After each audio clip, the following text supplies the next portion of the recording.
Sinepju graudiņš, vārds katrai dienai. Tuvāk kā gaiss, ko es elpoju. Šodienas rakstu vieta. Esi stiprs un drosmīgs.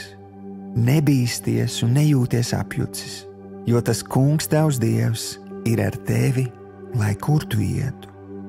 Jozuā 1. nodaļa, 9. pants.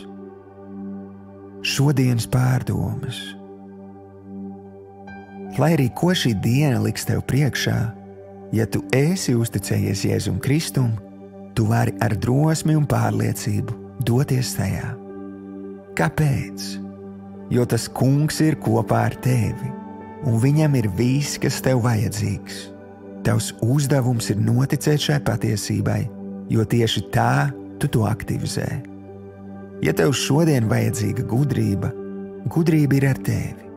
Ja tev šodien ir nepieciešams miers, prieks vai spēks, tie jau ir ar tevi. Varbūt tev vajadzīga dziedināšana vai finansiāls brīnums. Tu vari būt pārliecināts, ka visas tavas vajadzības ir nodrošinātas, jo pats Dievs ir apsolījis vienmēr būt ar tevi un svētīt tevi. Neļauj meliem vai pasaules spiedienam nolaupīt to, ko Dievs tev ir izredzējis.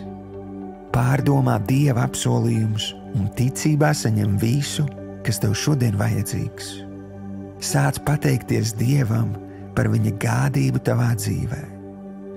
Virzies uz priekšu ar drosmi un pārliecību, zinādams, ka tas Kungs ir kopā ar tevi. Šodienas lūgšana. Debesu Tēvs, paldies, ka mīli mani. Paldies, ka esi ar mani, lai kur es ietu. Patiesi, tu esi man tuvāk kā gaiss, ko es elpoju. Šodien es uzticu tev visas savas rūpes un pieņemu tev pārdabisko risinājumu. Jēzus vārdā. Āmen.